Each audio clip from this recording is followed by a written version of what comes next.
Thank you to our sponsor, the Home Depot. The FIFA World Cup 2026 is here. Games every single day, and the best seat to keep up with all the action is right in your own backyard. Big screen outside, grill going, neighbors and friends coming over to watch. Now that's how you host. As an official supporter of the FIFA World Cup 2026, the Home Depot's got what you need to get the backyard match day ready. That's right. Whether it's a projector screen setup, string lights, little patio furniture, the Home Depot will help you make your yard the go-to spot. And with fast, free delivery on over 2 million items, you can focus on setting up the ultimate backyard fan zone instead of making trips to the store. So, as we welcome the world to our backyard, get your home watch party ready with an assist from the Home Depot. To learn more, visit homedepot.com/FIFA World Cup 26. Being a serious business owner takes hard work, patience, and a drive to keep moving forward. So it's important to find a serious business card that goes the extra mile. With the Venture X business card from Capital One, you earn unlimited double miles on every purchase. And with big purchasing power, you can spend more and earn more. This is your sign to take your business to the next level. The Capital One Venture X business card. What's in your wallet? Terms apply. See CapitalOne.com for details. I went to Girl and the Goat, the restaurant Travis took you to and did not eat goat at. It is a fantastic restaurant. Nice. You get some goat nuts? Yeah, Travis, you're wrong. That place rules. It's so good. Didn't say I hated it. I just didn't try it. I wasn't in for goat. I had peanut butter and jelly pancakes, which is the fattest thing I've done in months, and it was so good. That's the most non-goat thing ever. It was a brunch. There's no Greek brunch options. Ooh, chilaquiles was really good, though. That's not Greek either, but boy. Do you think if we went back that you would be more I feel like, and we won't use this in the episode, but I feel like Taylor has definitely expanded I gotta use it. We can fucking use it. That's nothing wrong with that. I feel like have you grown up? Has she helped wrong with it. He's more adventurous with food. Yeah, I'm trying to act like more of a man when I'm around her and eat foods I haven't tried before. Yes. When she does the little airplane noises, I like it. Boom! Boom! That's a clip.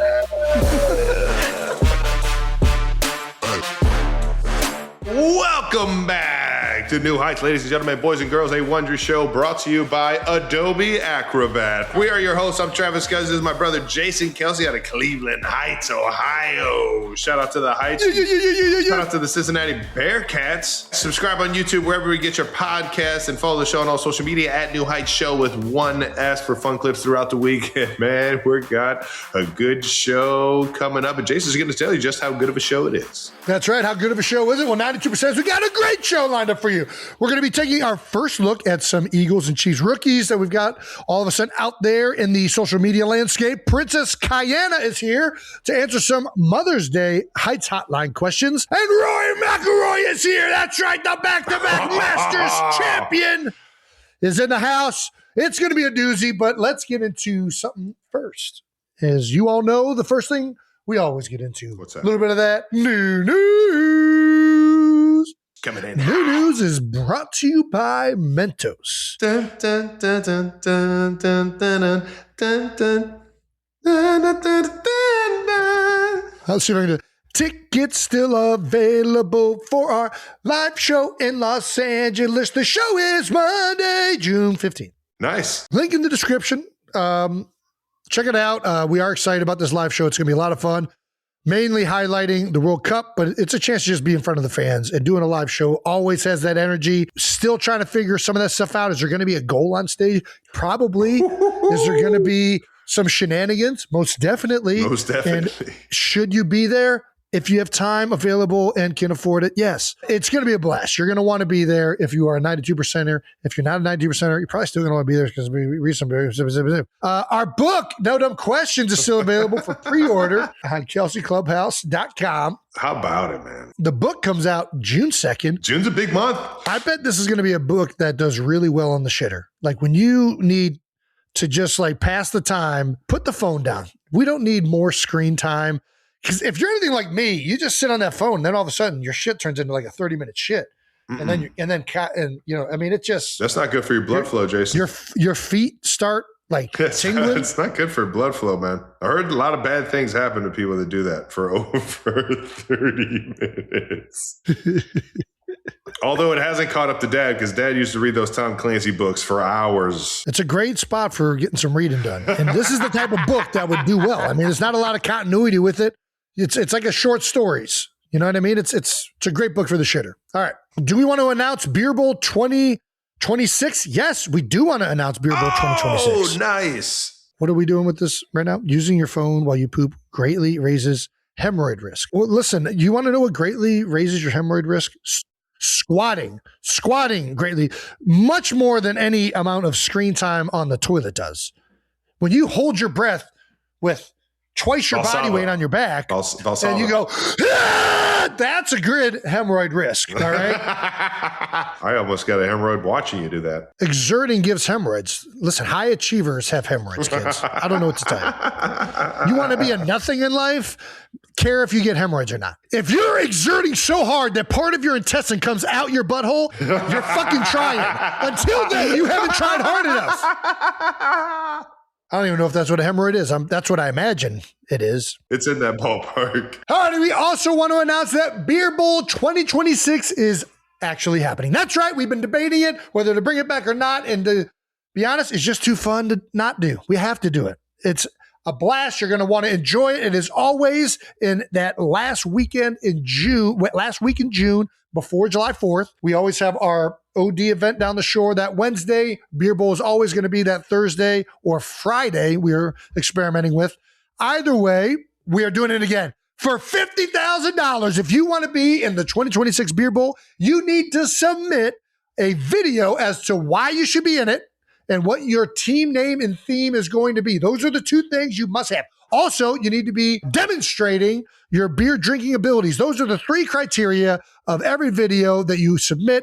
This year is going to be all new teams with an opportunity to compete for $50,000. $50,000. The thing we're learning the most is sometimes when you start with elimination events, there's people that work up to just get there and they only get to do one event and then their time's up. This year, we're going to do multiple events in the first round, a point total, which will get you into the elimination round. So we're going to try and make it so that everybody who comes gets to participate, which also means more action for the fans that are there to witness. It's going to be way more of a hassle for the production team. Good luck, Brandon and Jets Jake and everybody else, but that's your problem.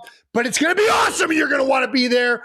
It's going to be fun, as it is every year. Hopefully nobody gets hurt like I did last year, tearing my hamstring. Jesus. Cooper DeJean will not be getting a hammer this year. Wait, won't be getting hammered or won't be given a hammer? Well, one of the events has been Hammerschlagen every year, but Hammerschlagen, it turns out, is dangerous. A risk when you give drunken people hammers in the middle of a competitive event. So we're avoiding the hammers. Hammers are done. Nice. We're also, I think we're going to have some fun shenanigans that Garage Beer is participating with that will make the event inclusive, meaning even if you're not in Beer Bowl, you can be a part of raising some money for an awesome foundation and giving back. We also got first look at some rookies at Chiefs and Eagles mini camps. Trav, did you see any of these clips? Yeah, man. I was sitting at the house checking the film, man. I saw a bunch of stuff. Well, let's show some. I definitely saw some practice footage of some fucking madness in rookie camp. Oh my gosh, look at him attack that bag. I can't fucking wait. Nice. So who doesn't love slow motion football, man? So that was R. Mason Thomas. Second round draft pick. He's a edge rusher. So outside backer, kind of like that, like 3-4. I mean, I'm just gonna lie. I'm just gonna put it out there. I hate the number 34. I don't think he wore that for an outside backer. Well, yeah, good for him. It probably has some sentimental value, but for me, as an unbiased media member and someone who knows nothing about this young man, I don't like 34. Like, since when do you like numbers? I hate numbers. Maybe I do like this guy. I hate numbers, but I could tell that he chose it, which makes me hate it even more. Like you're the equipment guy, just give me a number kind of guy. I'm either equipment guy, give me your number, or I'm going to wear this number in honor of because I want to be that number of that position. 34 is like, what is a 34? Like, it's a 3-4 outside linebacker. What's a 34 number individual. I don't know. I position. should ask R. Mason what is It's a running back of sorts. historically, yeah. Maybe a safety. Ooh, safety, yeah. Like who could wear 20 to 40s? I feel like it was like running backs and safeties were 20 to 40s back in the day. You ever seen this man tote the football? R. Mason Thomas? Yeah. You ever seen him run with the No. football? This guy's got He's a running back he's too? got a nasty stiff arm. Ooh, who's a dual-way player. I think last year he messed his hammy up taking a fumble to the house Ooh, and absolutely dragged a guy the entire way. makes sense that he tore his hamstring. It was impressive. Can you gauge anything from watching bag drills right there? What are you seeing with this? Absolutely with these bag nothing. drills? No, that's just fun content for the Chiefs to post. There's something about like D-line drills in particular. I'm like, I don't fucking think that's working worth a shit. They're over there working techniques, but at the end of the day, either you're going to move this human being out of your way or you're not. Offensive line drills definitely make a difference, and the technique matters a lot. Yeah. But then I remember Stefan Wisniewski said to me one time, he's like, dude, watching D linemen are so terrifying doing their drills. They're like swatting your hands and like getting like all that. And I'm like, I just feel like it always looks stupid. I don't like, it never feels like that when I'm actually pass blocking the guy or playing against him. All right, let's look at Peter Woods' stuff and judge him. Big Pete. Let's see it. Peter Woods. No, I like that. I'm not going to lie. I like the way this looked. The little burst. Look, oh my God. I Nice. like he gets fully extended just to hit a bag. You gotta watch that left arm though. That left arm gets a little hot right here. The left arm that's head and neck area. Peter, we got to stay away from the head and neck area. We got to swat the ball. He's trying to go for the ball. Yeah, he's trying to go for the ball. I know. We got to work that technique right better. We got to work that technique better. I mean, I like the little burst after this one. He goes, ha, ha! I like it. I like it too. Is that 99? 99. Little Wayne Gretzky action? Wayne Gretzky. Peter Woods. He's telegraphing it a little bit, but pretty all-around fan of that kind of movement. The feet look good to be that big too, man. I like it. Nice and quick. All right. Emmett Johnson. I think it was a fifth round running back, one of the best. I think he was the best running back in the Big Ten this year. Are you saying statistically or actually? Yeah, we saw him. He went to Nebraska. All right, let's see. I just like when you're watching these drills with the bags, if their head can stay put while they're moving their legs fast. Like the more that it's kind of like a golf swing. The more that upper body can remain independent of the lower body when you're moving through stuff like this, to me, that's a plus. That shows independent appendage usage. So you don't want arms. So you don't want arm drive. I like the arm drives in sync. I'm more talking about the head and shoulders. I feel like if you are like very like this, that's not a good sign. If you are kind of stationary up top, while the legs are kind of moving all over the place, I like that. I think if you're going through that shit fluently and you're getting through it quickly, however you got to do it. That's a great point. Nice L trigger right there in Madden. Nice jump cut. It doesn't look like he's fighting it. It doesn't look like he's aggressively fighting the turf. Who's the best running back you've ever seen that looked like they were aggressively fighting the turf, Travis? I got one name in mind. Isaiah Pacheco was throwing his feet I was not going to say that. Well, he definitely does do that. I was thinking of somebody who has had slightly more production in the NFL. Adrian Peterson. That's exactly who I was thinking. There are not many guys that look like they run that hard translate into really good running backs in the NFL. I usually prefer smoothness to like fighting the turf.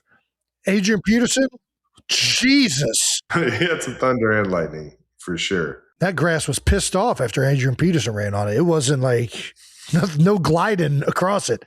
He was fucking getting them cleats in the turf. Yeah. Hopefully we'll see some more out of Emmett Johnson in the future. Also, Pat Mahomes is a freak. Adam Schefter. Patrick Mahomes is on track to participate in Kansas City's first OTAs. All right, Trav, where'd he go? Where'd he go? Did he go to Germany? Went to Texas. Did he go? Oh, you're talking about that. Did he go to?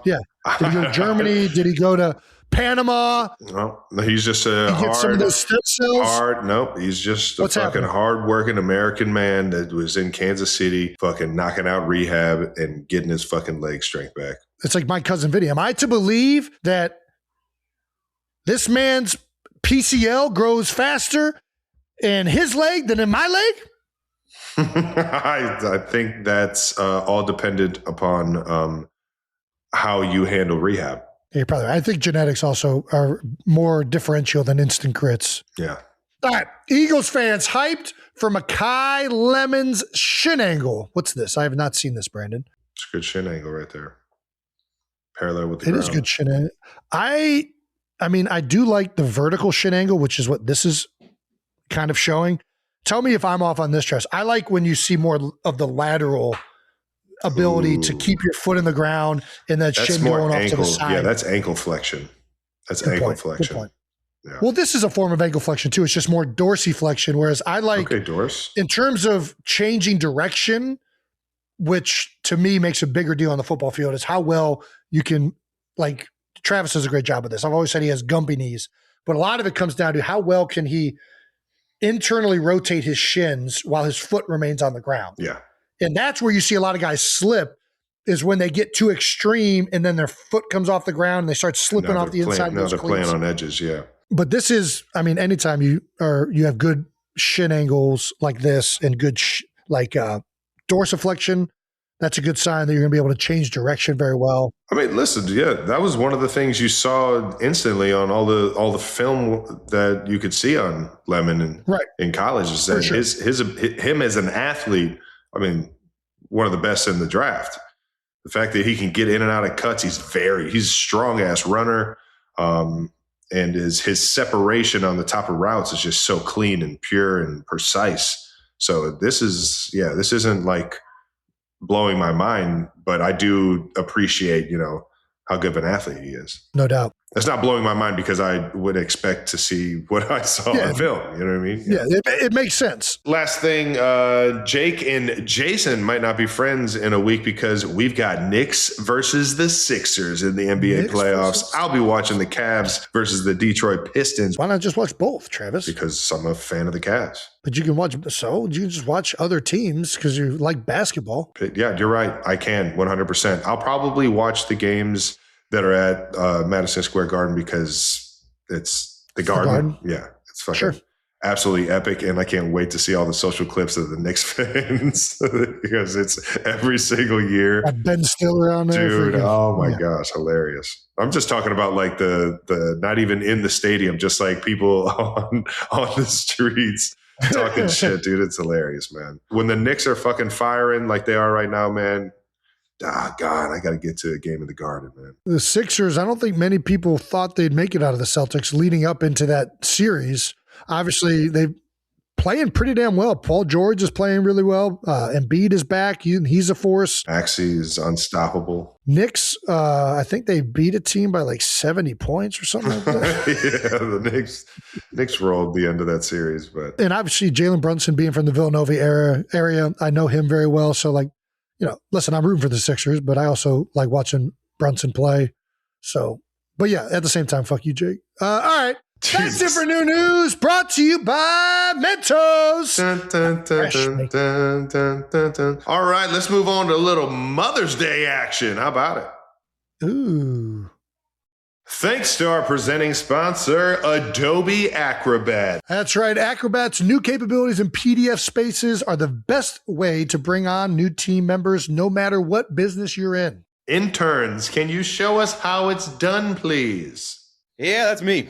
Still an intern. All right. When onboarding new team members, PDF Spaces can act as an onboarding buddy by consolidating up to 100 files into a shareable, interactive, AI-powered workspace. When you share it, you can even add a custom overview to help guide the new employee through tons of content, bring them up to speed, and let them know where to focus. They can then ask the assistant questions and check answers with citations back to actual sources, allowing them to go deeper and get up to speed incredibly fast.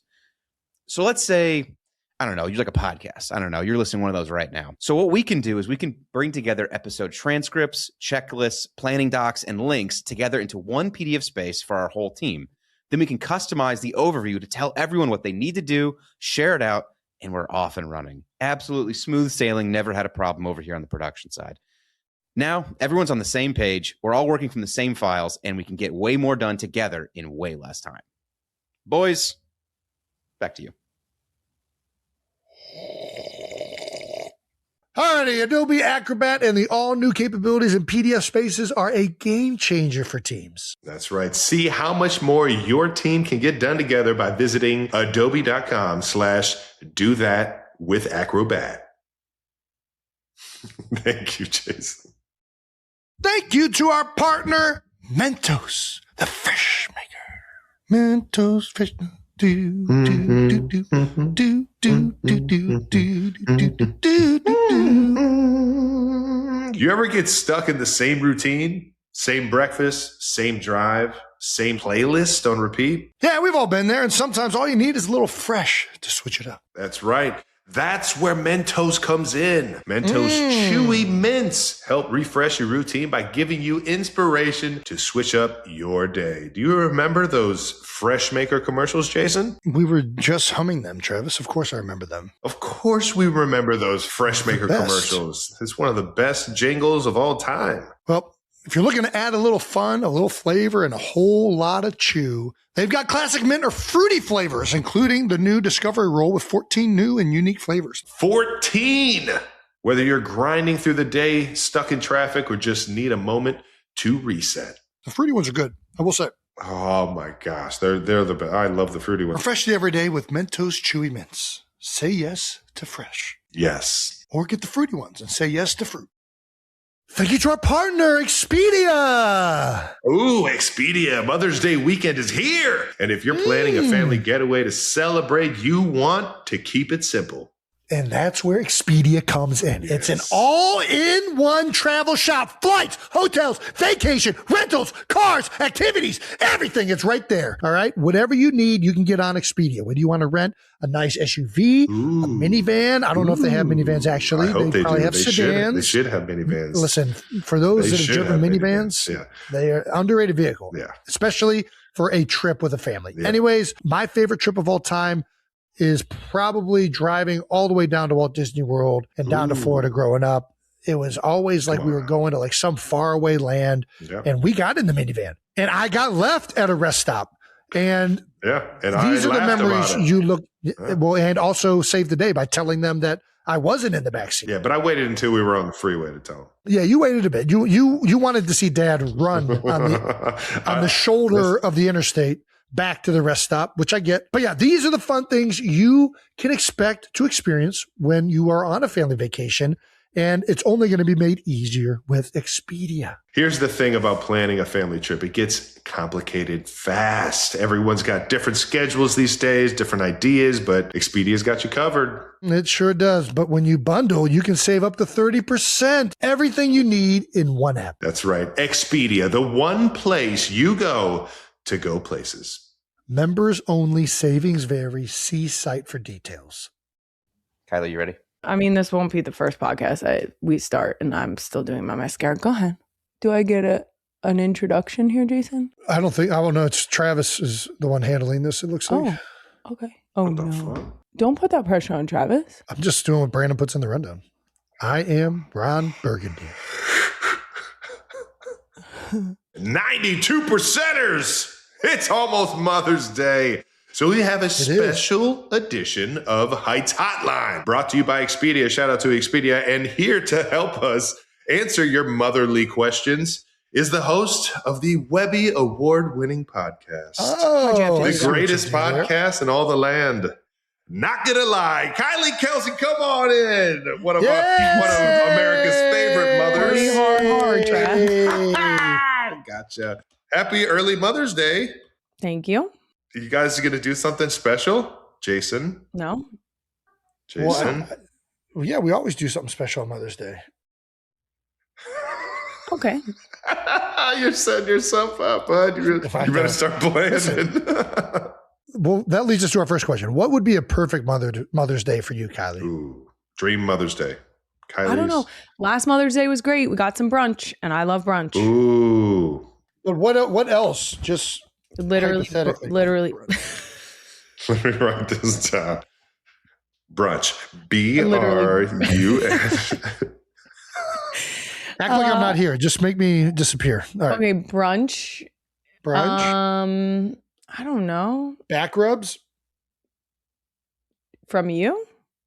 I got bad hands. You know that. That's why I wanted clarity on the situation. I scratched Ellie's back last night and she was like, Dad, why does it hurt? Why do your fingernails hurt, but Mom's fingernails feel good? Jesus, Jason. And I was like, to be fair, his fingers don't bend anymore. I literally recently called his hands man mitts. He's just walking around like this everywhere he goes. You should see him try to do the girl's hair. His fingers don't bend. He goes like this to the top, like this to the top of her head. Like he's doing his palms. Isn't that what you're supposed to do? Sure. All right. So what else do we got? We got brunch. What about breakfast in bed? I heard some women like that. No. I don't want food in bed. Okay. No breakfast in bed. I want silence. I want silence. That's going to be a tough one. Yep. That's going to be a tough one. I want 20 minutes of silence. 20. We can do 20 minutes. We just go outside. We can do that. Who's we? You're noisy. You stay inside. No, we. No, we all go. We all go outside. I go outside and you stay inside. So a perfect day, Mother's Day is Kylie outside. Okay. Yes. Thank you. Kylie outside. Kylie outside. All right. A little bit of quiet. So a brunch picnic? No. No? I want food that I don't have to clean up after. Got it. Okay. So brunch at a restaurant, and then I want 20 minutes outside. So you just want to go to park? What? Or to Lumos. One of the two. All right, perfect. Yeah. Same as usual. Got it. Yeah. I am the worst person to ask girl questions to because I am a creature of habit. I want to go to the same places. I want to get the same food. I'm not the person to ask. See, like I would be fine if you just did, what did you used to do? Candles and earrings? Mom, that wasn't for Mother's Day. That was a Christmas thing. Oh, perfect. Okay. Nice. But you're against candles now, though. Well, just because he is. I am. I burn them when he leaves. All right. Well, we have some 92%er voicemails that they have asked us about Mother's Day, and we figured we'd bring you in as our resident expert mother. That sounds wrong. Do you want to pick some of these? Am I picking one? We're going to pick a few. Oh, can you just pick then? Okay, let's do wish girls understood about their moms. Oh, no.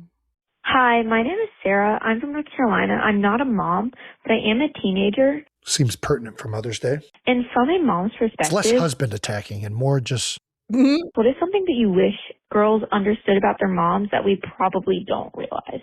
Love y'all. Love you too. Love you. All right. You remember what it was like to be a teenager? Yes, I do. Trash. And I remember that you have told me that most daughters in the teenage years struggle with moms. Yes. So I can only speak to my experience with my mother because I do realize that I lucked out. My mom is Lil Lisa's top tier. Shout out to Lise. The best. Happy Mother's Day, Lise. My concern is that so this applies to great moms. I know that that's not everyone's situation, and I'm sorry that some moms fall short. I know that that's some people's experience, but what I will tell you from my own experience is that I felt strongly that when I turned, let's call it 15, that my mom was plotting against me. I swore it up and down. I thought for sure that one was trying to take me down. No, it makes sense. It's a good theory. When I turned 22, maybe 21, let's say 21. Okay, let's call it 21. Yeah. I had a moment where I was like, oh, she's been on my team the whole time. Yeah. Probably number one fan, if we're being honest. Let's seriously though. What caused you to think that she was trying to ruin your life? That she was trying to tell me what to do. And as a teenage girl, I thought, I know better than you. Which is ridiculous. Of like what time to be home, like the curfews, No, I didn't even go out. So what are we talking about there? There was a moment in time where I was potentially going to switch schools, and she was advocating for that because I wasn't happy with like classmates and that sort of thing. And I was less classmates and more class. I was not excelling academically. Gotcha. Yeah, but that doesn't mean school's bad. That's what I'm saying. The school, great. when I leave the school, you want me to do homework? That's weird. Yeah. Yeah, you do the work at the school. You just had me for 7 hours. And if you didn't get it out of me then, I can't help you now. Like- That's how I felt about Like homework. my mom never brought work home. She did all of her work at Thank you. work. Thank you. So Lise was advocating for you to leave schools or She was- advocating for you to just do your We were homework? exploring other options for me to potentially go to a different school that could help me academically. Is this like one of the Jason Daniel.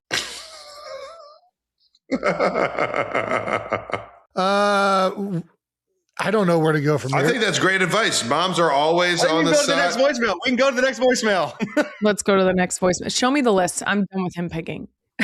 I thought it was a fun one. I thought it was a good one. And Yeah. that's good advice for all teenage girls out there. They might not be rooting against you. Let's see. First Mother's Day. Brandon likes that one. I don't think this one's going to be good, but let's go. Me neither. Let's go. Hey What is guys, welcome? I have a new Father Mother's Day question here. This is If Fine, my it's from wife is Jake. currently pregnant, but the baby isn't here yet, do I still have to get her a Mother's Day gift? No, don't Thanks. tell her I said Bye. that. This is again where like girl questions I'm not bad at. I would say no, the baby's not here yet. What I do think is that if you want to do a little something, maybe like flowers or something small, and be like, I can't wait until next year when we can celebrate your first official Mother's Day. That's a great segue, let's say. Nice. But I don't think that I don't. You gotta change some diapers. Do that yet? Those tits are still intact. You got a lot of milestones to overcome. What did you just say? Did he just say your tits are still intact? That's my wife, He said, Jason. Well, I'm he just said being your honest. tits This is are what still happens. intact. That's my Your wife. tits are still intact. Tell Emily I'm so sorry. I will. Thanks, Kai. I Okay, appreciate thank you you. being on that side of the debate. Mhm. That is not what I thought was going to happen. I know. That's why I'm saying I'm bad at girl questions. God, I can't believe you just referenced Jake's. I can't believe that you just Jake, said go that. with your, about go with your Emily. heart, man. How If you dare want to do I it, do wasn't it. saying it about Emily. I was just saying it I mean, like you are, holistically 'cause it's Jake about all asking. moms. Well, I mean, Your tits are still intact. To be I- fair, I really resonate with that sentiment. My tits are no longer intact. That's where I thought the burn was. intact to I me. thought the burn was more of an attack on you. Well, I just, no. See, I agree with those. all right.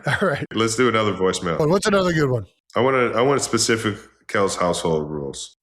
If you get into specific Kelce House rule, the problem is you're about to get bleeped. Crushed? Jason's going to get bleeped. What does Really bleep calling mean? from Oh, Toronto, here we go. Canada. My no dumb question is for Kylie, who I understand is going to be on the Mother's Day podcast. My question is this: Kylie, what's a very specific Kelce household rule that exists purely because of something Jason or Travis did once that can never be allowed to happen again? Why are you talking that way? I don't even know what she asked. Her The question question was, was- what you is go ahead. a Kelce House rule that is in place because of something that the two of you have done? We didn't really have that many like house rules, did we, Jason? Yeah, I think Well, I that's think- why they assume that there are rules related to the stories She's not I have asking heard. us. She's asking Kylie if, or I think she was asking more if you implemented rules because of stories you've heard. That's what I thought the question was. Yeah, So you let guys me- didn't understand it either. All right, cool. Something like that. What are I- the rules of the house? Let's see. I don't know. There are things that I would never allow to happen because of stories I've told, that I've been told. Oh, interesting. Like Okay, what? for Please instance, keep going. no What? one's playing in the car, Are Huh? you talking about when Travis drove it through the garage? or when someone took a dump in the trunk. Again, That was Travis. Yeah, both of those are a no-go. 100% Jason. Those are both Travis. Travis, Those are both Travis Travis. did not. You know what? Travis went potty in the bathroom. I mean, as I've seen with Wyatt, it is now clear to me that watching Wyatt just tell her younger sisters what to do and egg them on Don't get me started. Do not is get me started. very accurate as to That she's your child. That she is your child. That's what that hilarious. is. all right. What other ones? What other rules? I have taken into consideration how our knives are stored. Because we used to throw knives in the air. Who's outside. we? Who is we? Well, the only known story is of me, but I'm pretty sure Travis was doing it too. I got in on some of that fun for sure. Did you? Right. What? I'm locking them in a safe. Who doesn't want to throw knives in the air? Yeah, it sounds like a blast. You ever seen Ninja Turtles? Oh, Jesus Christ. In our preschool endeavors, I have made it a point to make sure that the teachers know that I'm siding with them. Yes. I'm trying to hedge our bets to not get kicked out. Nice. Our parents sided with teachers. No, they didn't. Your dad literally said when it came to the sporking that they should have been watching you better. Well, I mean, they should have. I mean, he was just being honest. They screwed that up. They were letting kids play with silverware all like without Jason, any it was type a of surveillance. sport. I remember Mom literally like vouching that, we were right the majority of the time we were in trouble. Like when the stories of Jason fighting are always that he didn't start it, he was finishing it, or he was standing up for somebody else. Mm-hmm. That's the other big. Well, one of those times I was. There was a girl one that was of being the picked on. 72 times I got in a fight.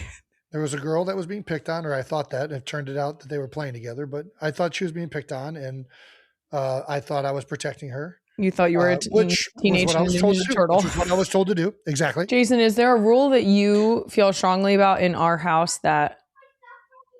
Oh, I can hear our kids. That's Ellie. What's up?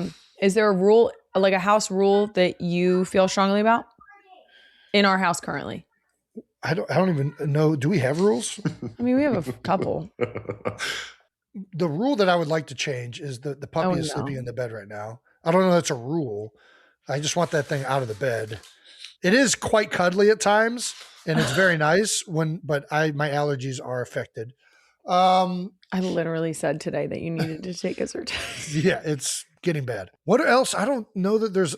I will say that a rule that I've brought from my own, like my house growing up. My rule that you guys do not follow is McDevitt's. That I get sometimes a little bit a little upset is when the girls aren't eating their food. It is my Ed Kelce comes out and they're gonna fucking eat that food. And I'm not. No, they're not. There ain't no ifs, ands, or buts. They're not. Yeah, if they want to leave the table, they will. No, they're not gonna. Travis, as the resident picky eater, do you agree with that method? 100%. Yeah, that's right. Yep, and I had to eat the shit I didn't want to eat. No, I get it. I'm with it though. We have implemented. You will be thankful. Yes. There are starving children in China. He hasn't hit that one. He's hit it. That one doesn't really work anymore. It's a thriving economy. No, we need to say there are starving children in America. We have implemented a rule that Jason doesn't like, which is you have to taste it, but if you don't like it, you don't have to eat it. No, because then they can just like that rule. Because there's the stubborn part of Jason's side of the kid that's going to be like, I don't like it already. As soon as I touches my fucking palate, I'm going to spit it out and be like, I hate it. And then they won. So they won before they even. You got to understand, Kai. These kids are half Kelce. They're half Kelce's. If you give them any room for hey, I got some wiggle room here to do what I want and not have to listen to dad or mom, they're going to take it. You got to lay down the law. Look at what Wyatt is getting a little bit. She's getting a little aggressive in some of the things she does. Mm-hmm. Yeah. I mean, but Benny bit her yesterday, so. That's right. She's half Kelce. She knows. Yeah. The worst part is Benny bit Wyatt because Wyatt took something from Benny.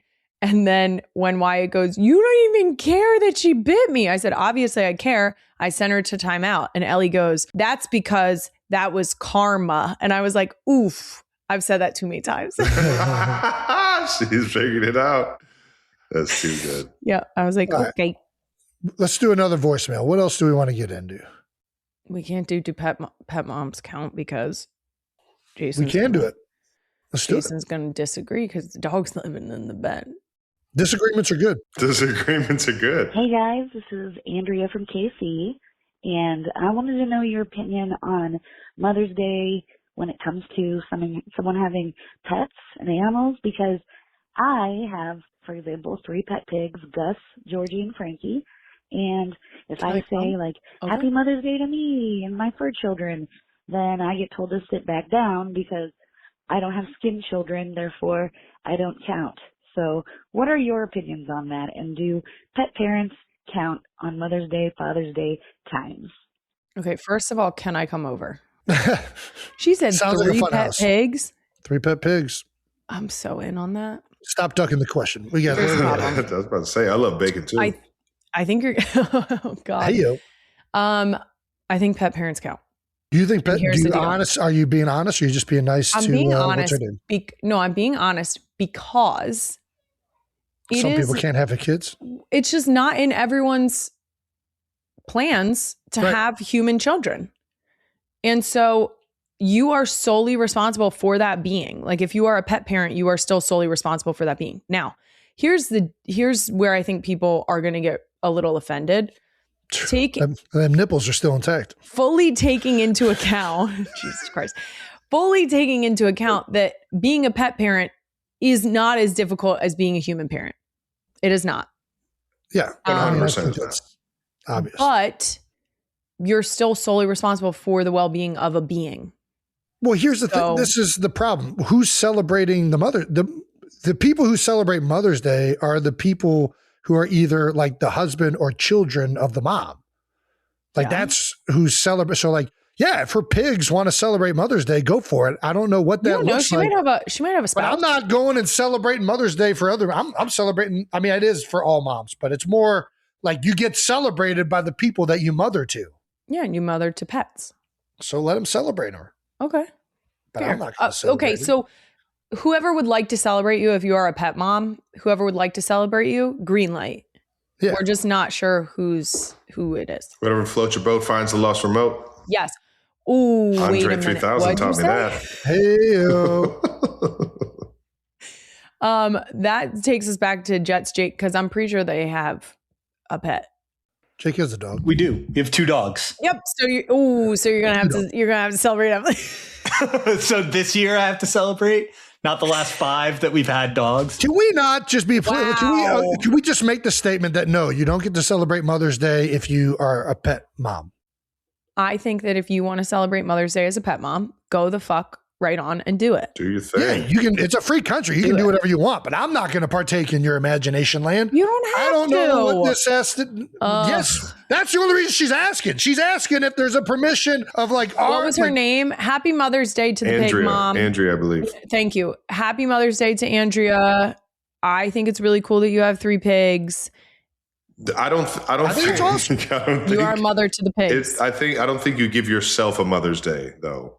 Exactly. That's the only thing. Exactly. If somebody wants to give you Mother's Day, I think that makes more sense. I'm not going to say, but again, do what you want. I'm with you. Because to be honest, are you going to put up your own banner? What's happening? People love to celebrate. So celebrate. Fuck it. Sure. Fuck it. Go to brunch. Go to brunch with the pigs. Oh, have a good old time. Give yourself 20 minutes outside alone, peaceful. Yeah. Away from the pigs. Away from the pigs. No. Nice. All right. Well, thank you to Kai. Happy Mother's Day to all the moms out there, either pet or human moms. Kai, before you get out of here, do you want to plug anything for Not Gonna Lie? No. Cool. Don't Once waste again, time. Heights Hotline Mother's Day edition is brought to you by Expedia.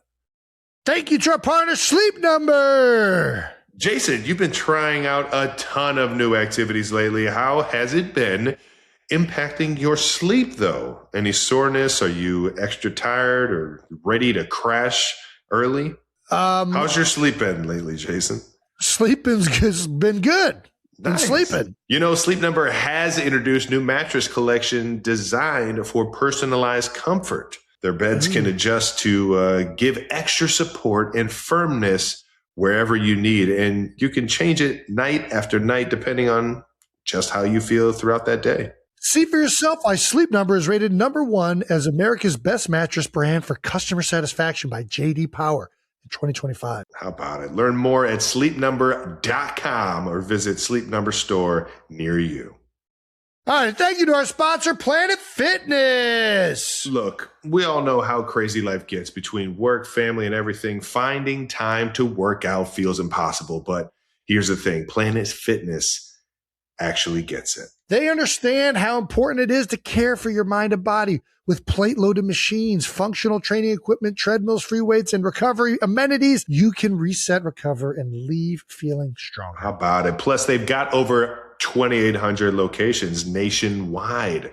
So there's probably one just around the corner from you. And most clubs are open 24 hours. Huh. Are you an early bird, Trav? I am. I'm a very early bird, yes. You used to be a night owl. Well, are you a night owl? Maybe you're an early bird. Doesn't matter. Memberships start at just $15 a month. Get strong at Planet Fitness. Join the club today in person, online, or on the free Planet Fitness app. Hours, amenities, and offers vary by club. Check out planetfitness.com or stop by your local club for more information.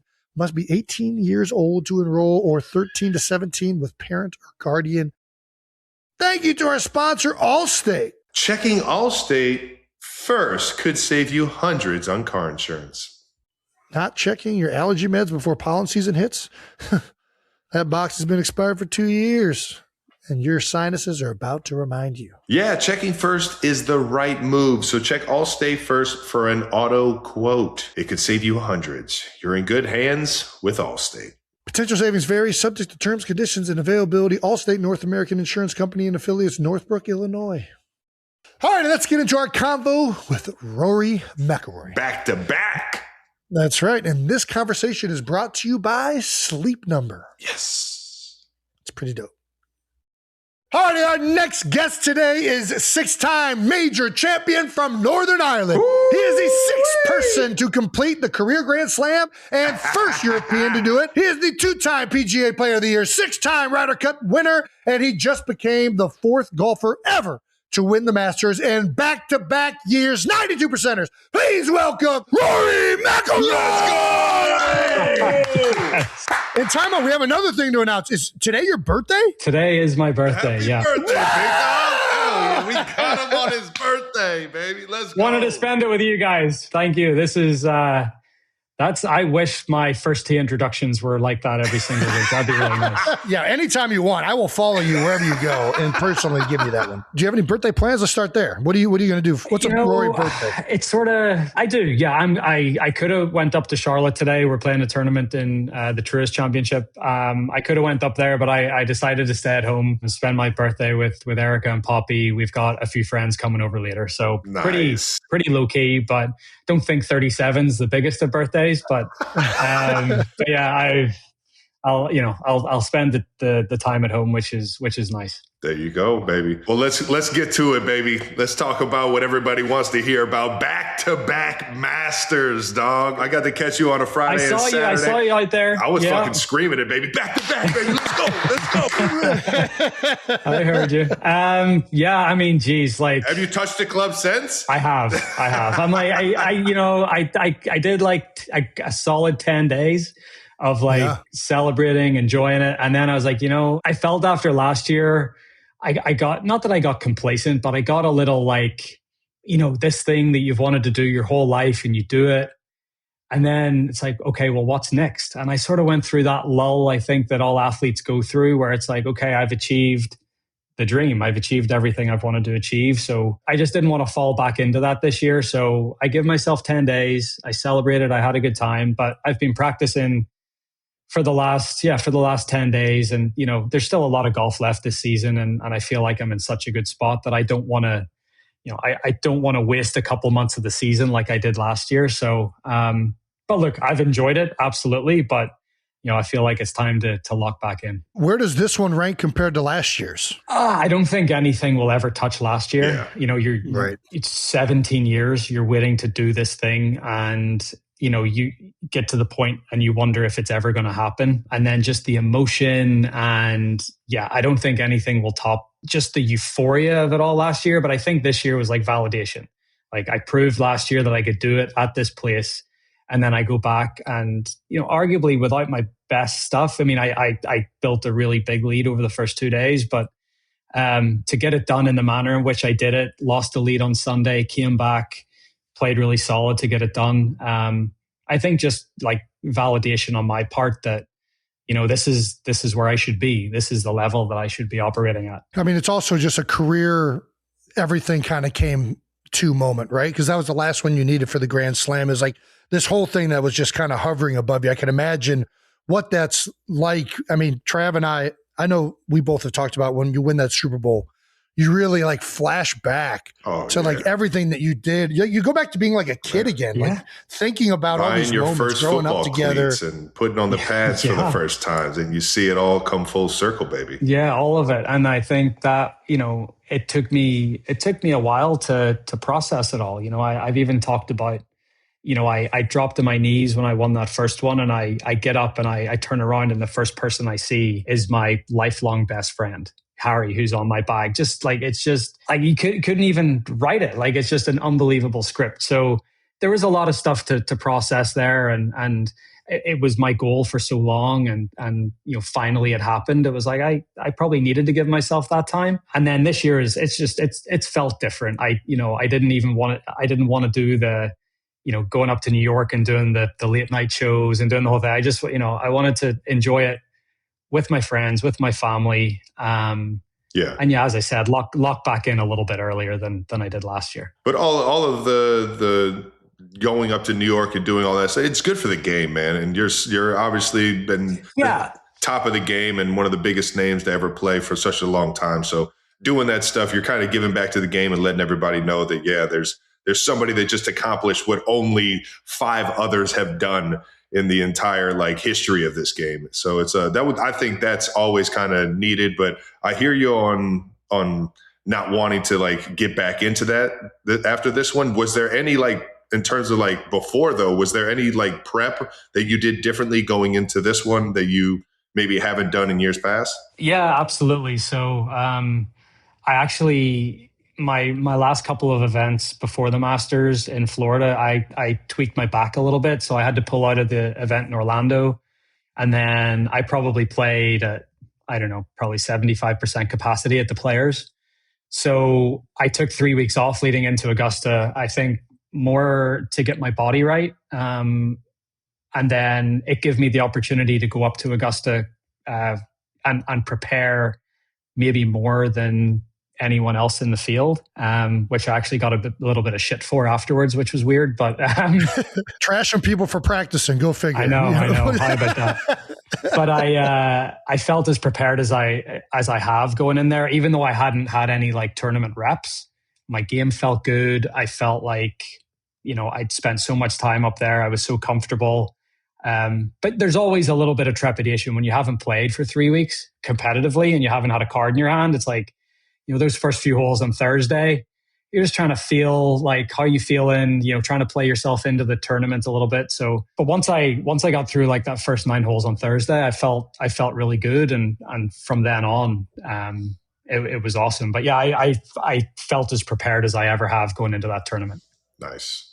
Is there something about Augusta National that just fits your game specifically? Like we hear about these courses sometimes. I mean, it seems like you play well everywhere. I guess every course fits your game. Not quite. He's got every shot in his bag, yeah. What is it that makes you so successable down there, you think? I think my experience. So I've been playing that tournament since 2009, since I was 19 years old. So, I've played it. I think I've played the tournament 18 times. And it sets up well for my game. I hit it high. I hit it long. And I think over the years, because of the experience, I've just gotten to know the greens so much better and where to miss it. Like my short game won me this Masters, just like, right. And even I didn't drive the ball particularly well, which is usually my strength. Mm-hmm. And my recovery play and my short game is what won me this. So I think I proved to myself that I can win a lot of different ways. It doesn't always have to be about the, long straight drives and overpowering a golf course. I can do it different ways, but I've always felt since the first time I played there that this was a course that sets up well for me. And I had the potential to do well there. But obviously that's easier said than done. You need to go out there and hit the shots. And I feel like I was able to do that throughout my career, but I was never really able to piece it together for 4 days in a row. I'd have like 3 good days and then I'd throw in a 75 the last 2 years, my bad days weren't that bad. And that's what, I feel like that's what won me the tournament the last couple of years. Hell yeah. Sure. Well, I know you said you caught a little bit of shit for the practicing too much, which is absolutely bogus. But I want to know, did you catch any shit for the Champions Dinner menu? Did you get anybody coming after you saying that they didn't want to have this or that? Or I had a few people from the homeland. I made a quip in the press conference where I said, people have asked me why I didn't do more of an Irish theme. And I said, well, I want to enjoy the dinner as well. So I got a little shit from back home for that. That's funny. Yeah. So they were coming at me pretty hard for that at the start of the week. That's too no, good. I mean, I think everyone enjoyed the dinner. I tried to do enough dishes that would like please everyone. Yeah.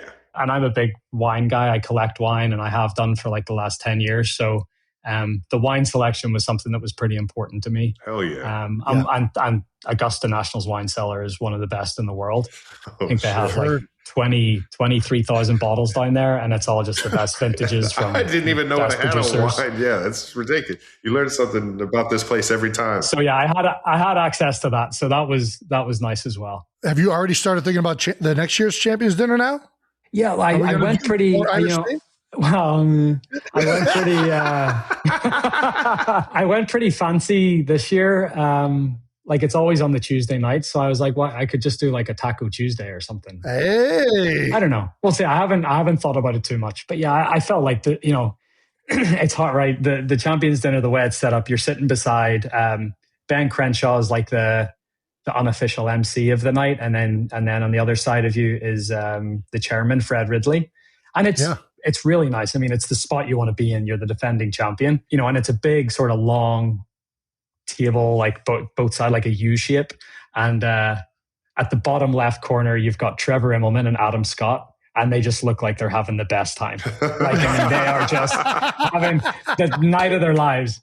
And I said to Adam and Trevor that week, I said, if I don't win this year, that's right. Just save me a seat down where you guys are. You're like, and then I want to be on that end. And then Adam texted me after. He's like, "Well, looks like another year that you got to wait another year to sit with us." But Too funny. But it's an incredible night, and like to be sitting in that room, it's a bit like, and Travis, you'll feel this year whenever you're sitting at your wedding and you have all the people in a room from like it's amazing to have all these people in the same room from your childhood to people that you've like, it's just, you're just sitting there and it's like surreal. It's like unbelievable. The only thing that I can compare it to is your wedding day, because it's like all this collection of people in the same room. It's like wild. I can't wait. As a golfer, it's a privilege of a lifetime. You got to give me your wine choice though. What are we doing our favorite kind of wine for a celebration? Where are we going?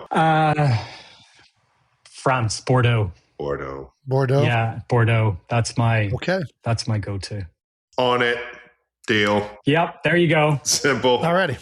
I know you're more of a wine. I thought you'd be more of the Protestant whiskey up there in Northern Ireland. Is that Bushmills, all that stuff? Yeah.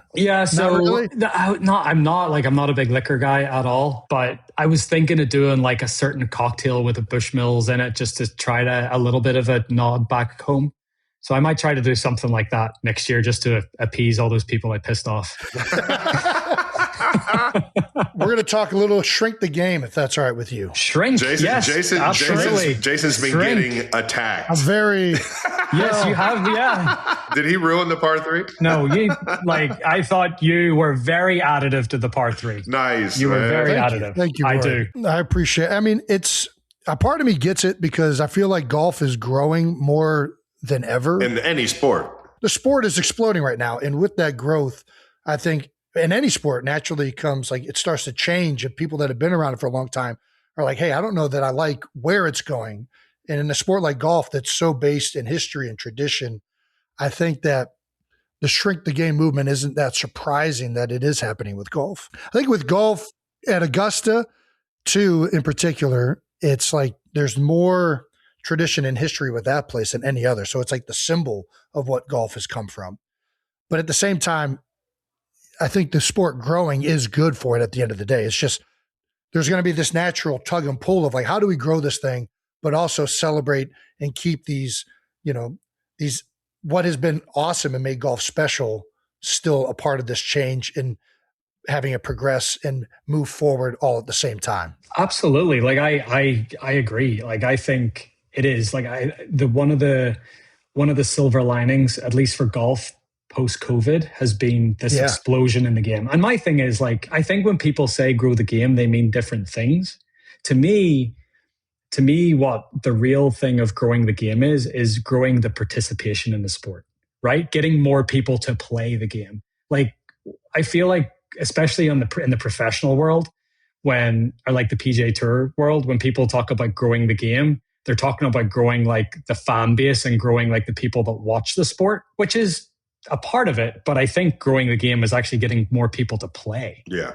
Like, I think that, golf is a participation sport. Like, you want people to play. So like that to me, I'm doing, if what ESPN did, for example, at the Masters encourages people to go and play the game, I think that's amazing. Yeah. I think that's absolutely incredible. Like, and yes, Augusta is very traditional in its ways and golf is very traditional, but I don't think any other golf organization pushes the envelope as much as Augusta does, because like they had Dude Perfect, like doing all sorts of stuff on Amen Corner a couple of years ago. Oh, yeah. And they, they've embraced what you guys did with the par 3. And like, they're always like, you can't, the golf's demographic is old. How do we get it younger? And then if you get the young people in early, then they'll be in golf for the rest of their life. Like that's a really good thing. So I think there's certain values and traditions in golf that should stay, because I think it teaches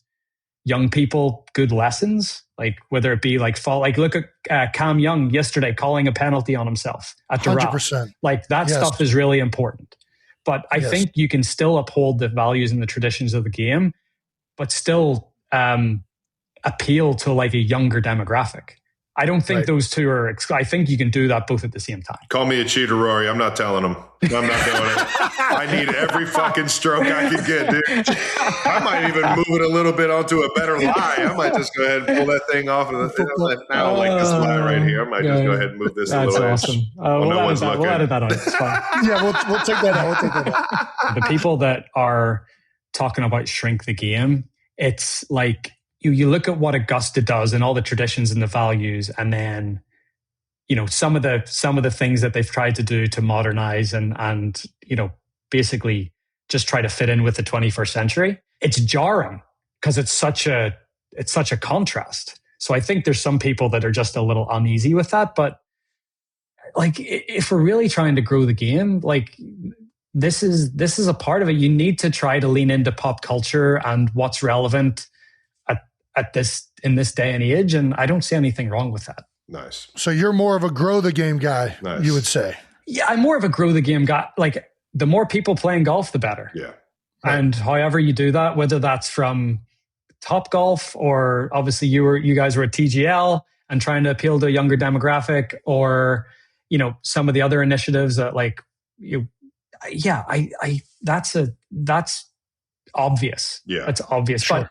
But growing the game, but still upholding the traditions and values that golf has. Again, I think you can do both. I love it. Well, one of the things, that was my first time being at a par 3 that I loved. And we've seen all the clips, like Poppy, obviously, like that clip will be cemented in my brain to that putt. Shane Lowry's going crazy. I mean, that is such an awesome moment. Yeah. That is the cool thing about that par 3. Everybody's family, their wives, their significant others, their friends. Yeah. Is that as unique to you guys as it appears to us in the sport of golf? It is. I think like you're basically getting ready for what is arguably the biggest tournament of the year, but you have this afternoon with your family on Wednesday that just makes you forget about everything that's going to happen for the next 4 days. Poppy talks, she's probably talking about the par 3 for next year already, right? It's just like, that's so cool. You gotta, she grows, so you gotta get her another white boiler suit that fits. And you gotta and she's just so excited to go out there and spend time with her friends. It's incredible. It's like, it's the most amazing day for the family. And I think the nice thing for us is we're very close with the Lowrys and with the Fleetwoods. So to have all the kids spend that time together and make those memories as they grow up. I mean, they're going to grow up like with that, every year. And, the focus this year was, will Frankie clear the water? And next year it'll be the same thing. Will Frankie clear the water? Like it's going to happen. He was close. He was close. And so was Iris. Sheehan's daughter. Iris was pretty close as well. So, but it's just, it is amazing. It's one of the coolest things about the Masters. And like, if people don't like it, like that's, they have to look at themselves and look at their own lives, because it's families having fun. And honestly, it's a great image to portray to the rest of the world that golfers are human beings and they're enjoying time with their families. And it's a really nice thing. Hell yeah. Absolutely. I will say this, the one thing, so I went over to Dublin to watch the first NFL game over there. Yeah. Was it the Steelers It was Steelers and Vikings. Yeah. And the atmosphere was incredible, but it was my second time going over to Ireland. My wife her whole family, they're McDevitts, so they have a bunch of relatives. She's hitting Irish dances and everything. No doubt. But the golf culture there is incredible. And I was there actually with Bill Murray, and one of the things he pointed out was that in Ireland, a lot of the caddies actually belong and are members of the courses. And it just felt more like a communal vibe the entire time when I was out there. It was spectacular. Loved every second of it. There's no real like purely private golf courses. It's all like a sort of blend of public and private. They're all like semi-private. So you have memberships, but then they're also open to the public at certain times of the day or certain tee times. And it's a better way. I feel a better way to do it, and it's definitely more accessible. Because even you get to I don't know how much they're charging to get into Trout National, or like here at the Bears Club, you're having to pay $1 million to get like all this sort of stuff. It's like it just is so foreign to me. And I think if America could get a little bit more of that, where golf is like, I don't know if you've been down here. Have you seen the park in West Palm Beach? Do you know about the park? No, It's like a public golf facility. And it's amazing. It's like Gil Hans did it for free. And it's been a lot of like these investors that put money into it. But it's honestly, if the park in West Palm Beach could be replicated like 50 times around the country, like that would be an amazing way to grow the game. There's like a par 3 course called the Lit 9 that opens until like midnight. Oh shit. It is like the best communal sort of, it's purely for the community. So if you're like within like a 10-mile radius of West Palm Beach, I think you get to play the course for like $60. But for people coming out of state, it's like $250. That's awesome. So it's like purely for the local community. So like it's hard though, because you need wealthy people to like donate money, and that's the hard thing. It's hard to make it pencil out. We're dealing with actually in Philadelphia, and Tiger's been a big part of it. Cobb's Creek. Yeah. Which I think that is strictly public, and maybe there is I'm not sure the parameters of that, but there's a whole like learning center that Tiger's built, and it's very like community based. Yeah, more of that stuff is like, and then I think Augusta did one called the Patch, which is just over like close by. Like I think more of those sorts of places would be amazing. I actually played 9 at the Patch before one of the rounds this year down in Augusta. That place is spectacular. You didn't break 50. I did great. I was having one of the rounds of my life. I thought I was going to hook this thing onto the airport. There's a landing strip right there. I know, field's right there. Yeah. All right, we're going to get to this last section. Let you enjoy your birthday. We got to ask. You don't have to ask. You can tell us fuck off too. We just talked about Poppy. I am also a girl dad. I'm trying to get my daughter into golf. Do you have any advice? I think, I don't know if I have advice. I just think, to me, being a golfer, I don't want Poppy to associate golf with me like leaving and not spending time with her. So the more that I can get her on the golf course and playing and enjoying it, I think but in terms of advice, like, just make it fun. I mean, whatever that means, like let them drive the golf cart, or, like have it be where, okay, we go play golf and then we go get ice cream, or we, like not to treat going to the golf course, then you get a reward, but just more that like, just that they have like a positive, experience. Experience and view of it. But I will say that, Poppy takes a lesson from the local pro here. And he can get her to like stand and concentrate and do stuff for 40 minutes. I literally can't get her to do something for 5 minutes on the putting green. So like it is just something where, kids just, at some point don't want to listen to their parents but they will listen to other people. Like to me, I obviously want golf to be a part of Poppy's life, but like if she takes an interest and wants to play more, that's great. But if not, like, I just want her to have a positive view of golf, whatever that means. Hell yeah. Absolutely. And also instill those morals and everything where she is calling her own penalty, unlike somebody like Travis Kelce. Yeah, exactly. Well, our father had a very similar approach. He always wanted us to just, if we picked up the sticks or if we picked up the sport then the following year, he was like, I did my job. They're enjoying this. They're pursuing it on their own. He was a Little League baseball coach in the community, league growing up for such a long time. And one of the coolest things I ever heard was like, Dad, do you love winning? Like what's making you do this? And he's like, I just love it when I see the kids pick up the bat the next year or sign up for it again the next year because they had such a good time doing it when they were playing this year. So I think it's such a cool thing to just try and like force these kids to enjoy themselves more than really lock in on, making it a grind at such a young age. Absolutely. And even if you're still like, for me playing competitively, if I do get myself in that little bit of a funk or it's starting to feel like a job, like just reminding yourself of why you started to play the game in the first place. There we go. We do have a swing that we'd like you to critique, if that's all right. I mightn't be as good as Max Homa, but let me. Max is giving me some tips. This is a different swing. Oh, look at this.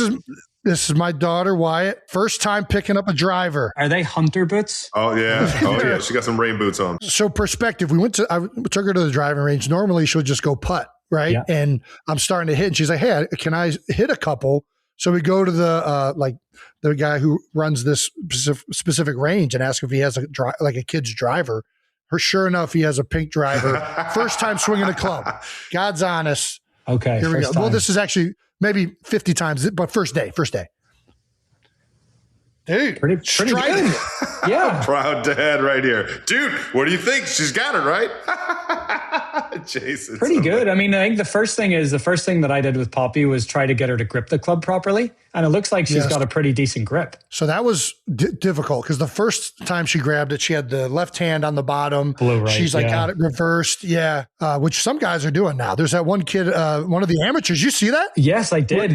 The guy in the guy in the drive, chip and putt. Mm-hmm. Yes, yeah, that's what it was. Yeah, he had I mean, like you look at like a Matt Fitzpatrick, he's left below right when he's chipping. Mm-hmm. There's a few guys doing that. That's crazy. But pretty good. Yeah. Like, I mean, some potential. She's got keep going, right. I mean, I got to get the dryer. I'm going to get the dryer out in the backyard so she can start chipping. Absolutely. That's it. Yeah. Make sure it's in the backyard because I broke one or two windows doing that in my mom and dad's house when I was a kid. So it's all right. Jason deserves to get his windows broken from when he was a kid. Full circle moment. You've done the Devil Wears Prada sequel and the Happy Gilmore sequel.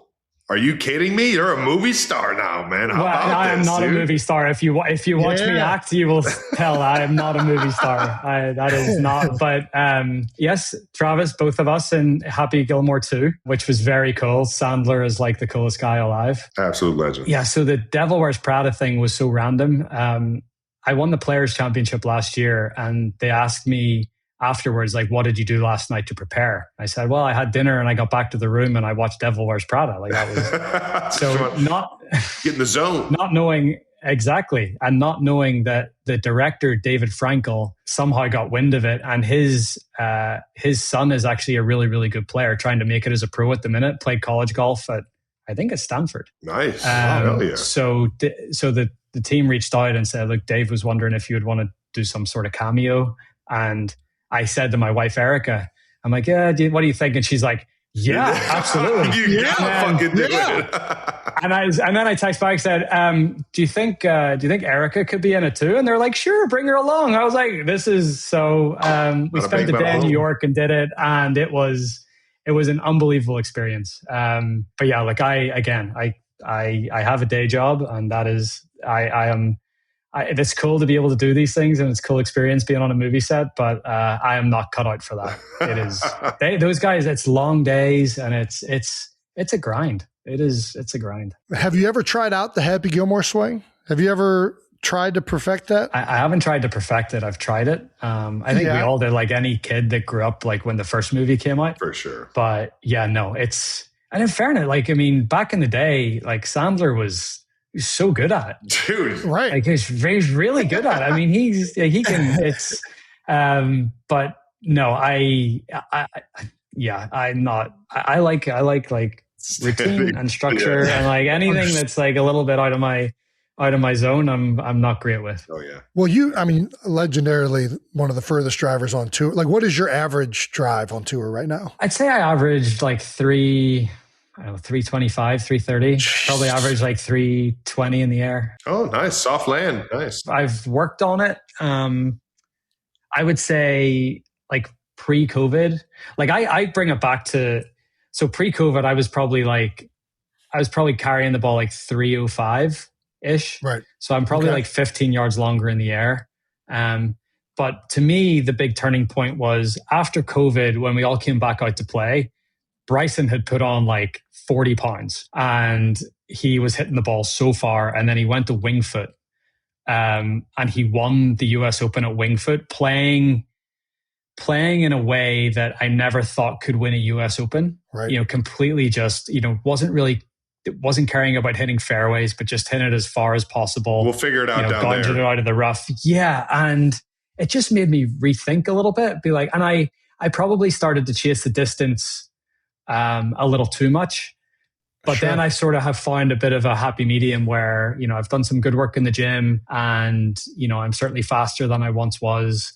And yeah, I got to a point where I can swing it with speed, but not at the, like not having my swing deteriorate and getting into bad habits. So, but it's the game has changed. Like, and I'd say like, not to blow my own horn, but I'd say myself and Dustin Johnson back in like 2011, 2012, we sort of changed that thing.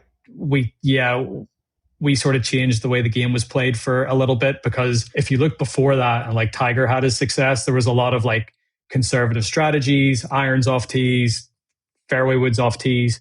And then when DJ and I came out, we just were like aggressive driver everywhere. Blasted. And then I think Bryson almost took it to another level again. So, and then you have to, like you guys know, like in any profession or anything you do, you're always trying to look for ways to get better.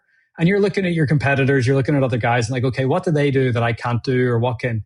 So you're always just trying to figure out ways to do it a little bit better. No, it is. And especially in a day and age where there's so many analytics, like to your point, like a lot of the analytics support, just get as close to the hole with your next shot as possible, right? Absolutely. Par 5, just go for it on your second shot and just get up and down. If you're off by a little bit, count, especially if you're the type of players that are on the PGA Tour, you try and just get a rescue shot in there. But it is interesting in football. It's the same thing. Like these analytics get pushed in a way that eventually they're being pushed so much that you're doing it at a level that's counterproductive. Yes. So it's like you still have to be smart within that exact parameter as well. It's the same thing, that happens in our sport. Like everybody sees these big plays down the field. It's like, hey, we should just be striking for big plays. And it's like, hey, now everybody's playing these soft prevent defenses. You're not taking what's underneath.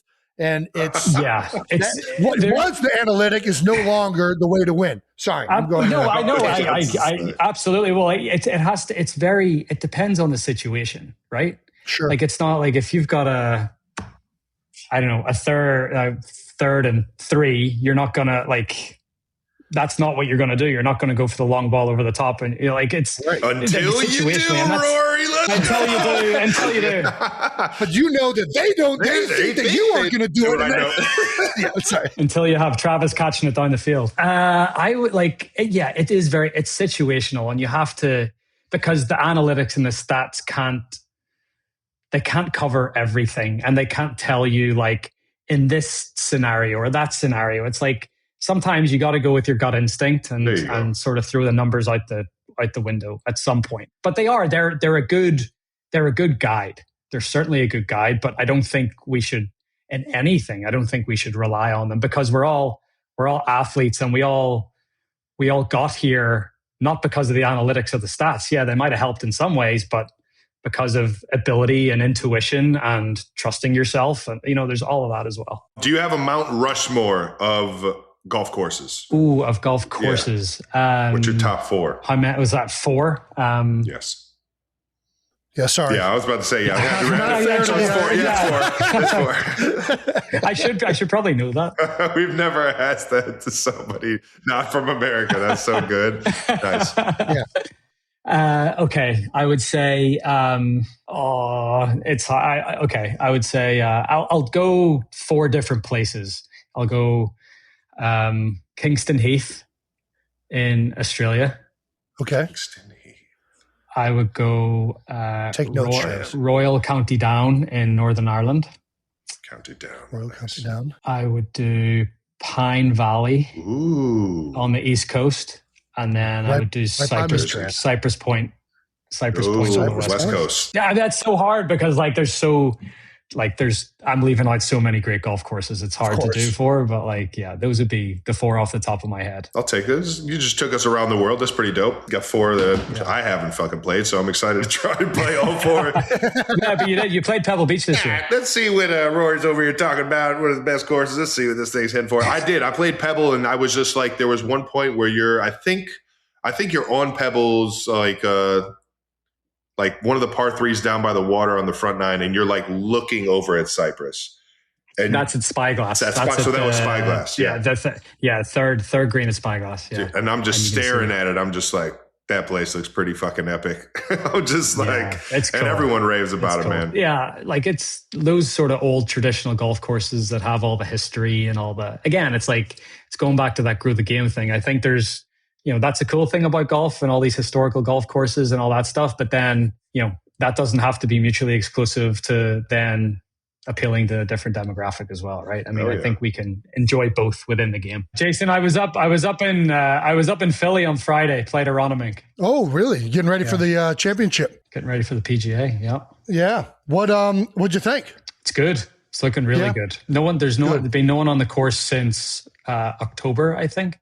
So not a divot in the fairway, not a pitch mark on the green. Wow. That's gotta be beautiful. Really nice. It's in good shape. Do you have a favorite course in the Philly area that you've played? It's probably Marion. I don't have much. I've played most of them, but I would say Marion. Would you call Pine Valley in the Philly area? No, I would say. I mean, it's South Jersey. I mean, it's close enough, but yeah. Yeah, I heard Mike Trout's place is supposed to be really good. I just played it yesterday. Yeah. Thanks for the invite, Jason. Ate me alive. The wind was blowing. It's long. Yeah.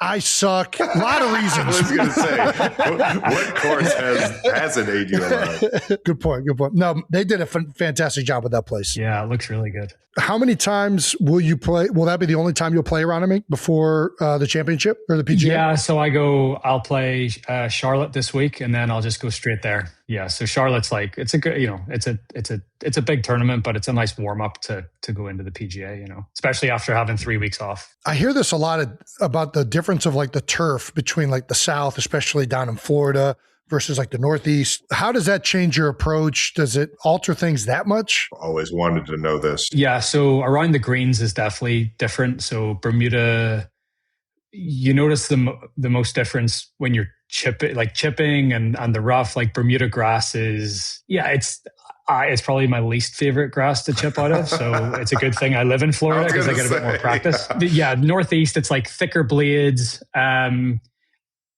It's a little more predictable. I think if you're chipping out of the rough in the Northeast, that sort of bent grass or ryegrass, it's a little more predictable, which is nice. And then, the turf is different. The club gets through the grass a bit easier. I'd say most players prefer to play off that sort of turf. Is that more similar to what's over in the UK and Ireland?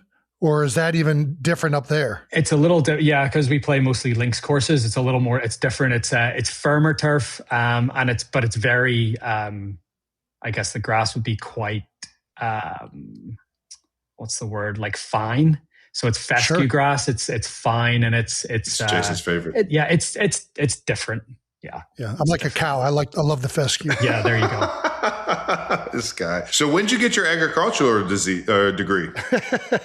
Dude, it's so crazy that you have to know like which grasses are like fine and which like it's which way they grow and everything. Like it's crazy. Or at least if you want to be a nerd about it, which I feel like all of the best like athletes in the world are like, they love their profession so much they want to know it to that detail. You know what I mean? Yeah, I think you gain it through experience. I mean, did I want to know about different grasses and different greens? No, but right.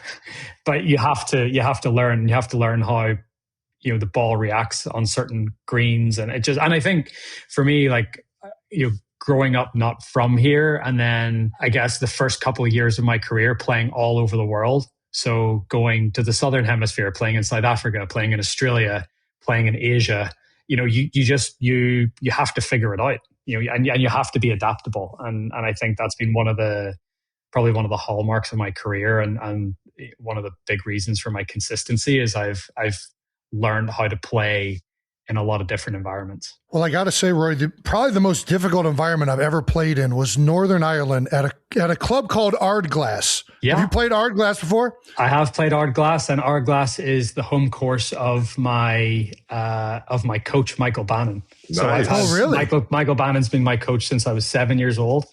And that's his home course. It was stunning, the views, everything. And I got the true Irish links golf experience. I mean, I got all seasons and 18 holes, the front 9, double rain gloved up, like freezing, trying to hit this ball. But I had a blast. There's something about being in those environments, like when it's like that you kind of forget about trying to shoot your best round. All the stress gets put out of it. It's like, dude, I'm just going to enjoy what's happening right now because this is absolutely crazy.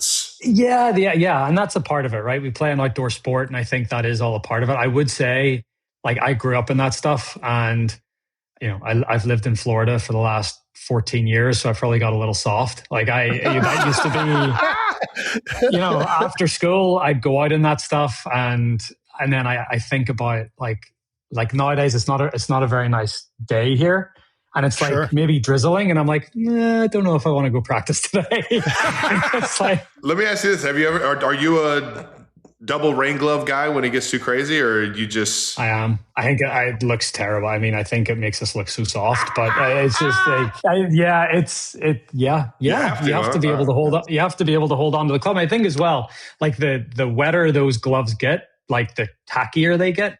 So it's like you don't have to worry about drying your grips, or like it just, it makes it a bit easier, but it does make us look incredibly soft. I embrace it. I embrace the softness. I have to. All right. Hey, look, you did what you did for a living for a long time, so no one can say you're soft. Good question. That. All right. Fair enough. All right. Do you have a welcome to professional golf moment? We ask every kind of guest here the welcome to their career.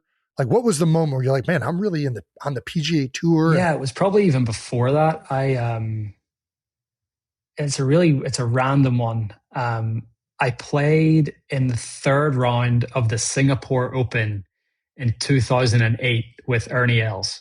Ernie, the Big Easy. Ernie, the Big Easy, who ended up becoming a great friend of ours. And but I played with him, and it was my first full year on tour. I was doing pretty well. I was trying to get into the top 50 in the world, so I would qualify for all the majors the next year. And I'm paired with Ernie, and we tee off the first hole at Sentosa Golf Club.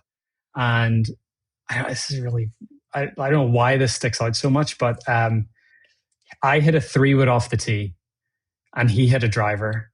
And I got up there, and I was like 10 yards past him with my 3-wood as he was a driver. And I was like, okay, here we go. I was like, holy shit, this is, and that's all it took. I was like, I belong. Nice. I just did my 3-wood past Ernie's driver. I belong. That's so badass. That was like a big, Ernie he's obviously a great player, 4 major championships, and, one of the best players of that generation. And it was just sort of like, and I think I ended up beating them that day by a few shots. And that was like a big moment for me. That's crazy. Yeah, 18 years ago. Holding it down for the big guys, swinging the sticks, man. God, I wish I could have that tempo. Fuck. Dude, appreciate the time, appreciate the stories, man. Happy birthday again. Thank you for having me on. Thank you. Good luck up in Philly, and we're first over in Charlotte, and then up in Philly, man. You know we'll be watching, always rooting for you, brother. I appreciate it. Thanks for having me on, guys. It's been awesome. All right, thank you to Rory McIlroy, the back-to-back Masters champion. Good luck this week at the Truist. And that conversation was brought to you by Sleep Number once again. And that wraps up another episode of New Heights. Thank you to Kylie Kelce and Rory McIlroy. Reminder, there are still tickets available for our New Heights live show in LA on June 15th. Check it out in the description. Make sure you subscribe to the New Heights channel on YouTube or wherever you get your podcasts. Once again, New Heights of Wonder show brought to you by Adobe Acrobat. Follow the show on all social media at New Heights Show with 1S. Thanks to the New Heights production team. You guys are always making us look way better and be way more organized than we ever have been in our life. But thank you to the 92%ers also for tuning in. Hopefully you guys enjoyed it, and happy Mother's Day to all those mothers out there. Enjoy the weekend, guys.